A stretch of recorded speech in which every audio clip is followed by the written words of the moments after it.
Assalamu alaikum. Peace to you all. My name is Saba Ahmed. I'm a law student at American University. I am here to ask you a simple question. I know that we portray Islam and all Muslims as bad, but there's 1.8 billion Muslim followers of Islam. We have 8 million plus Muslim Americans in this country, and I don't see them represented here. But my question is, how can we fight an ideological war with weapons? How can we ever end this war? The jihadist ideology that you talk about, it's an ideology. How can you ever win this thing if you don't address it ideologically? Great question. I am so glad you're here, and I am so glad you brought that up because it gives us an opportunity to answer.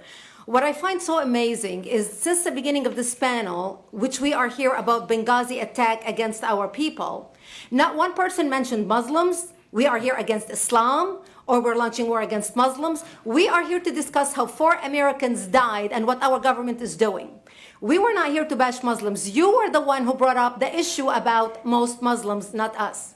And since you brought it up, allow me to elaborate with my answer. There are 1.2 billion Muslims in the world today. Of course, not all of them are radicals. The majority of them are peaceful people. The radicals are estimated to be between 15 to 25%, according to all intelligence services around the world. That leaves 75% of them peaceful people. But when you look at 15 to 25% of the world Muslim population, you're looking at 180 million to 300 million people dedicated to the destruction of Western civilization. That is as big of the United States. So why should we worry about the radicals, 15 to 25%?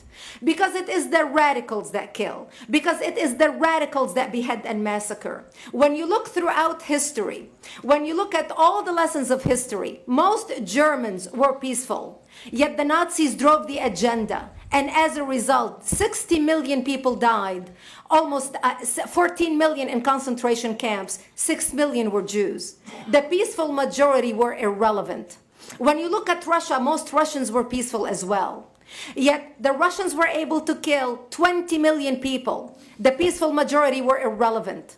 When you look at Japan prior to World War II, most Japanese were peaceful as well. Yet Japan was able to butcher its way across Southeast Asia, killing 12 million people, mostly killed with bayonets and shovels. The peaceful majority were irrelevant. On September 11th in the United States, we had 2.3 million Arab Muslims living in the United States.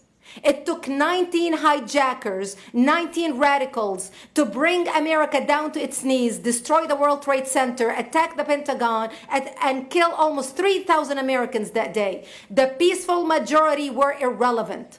So for all our powers of reasons and us talking about moderate and peaceful Muslims, I'm glad you're here. But where are the others speaking out? And since you're the only Muslim representative in here, you took the limelight instead of speaking about why our government, and I assume, are you an American? You're an American citizen. So as an American citizen, you sat in this room and asking something about our 4 Americans that died and what our government is doing to correct the problem. You stood there to make a point about peaceful, moderate Muslims. I wish you brought 10 with you to question about how we can hold our government responsible. It is time we take political correctness and throw it in the garbage where it belongs and start calling it fair.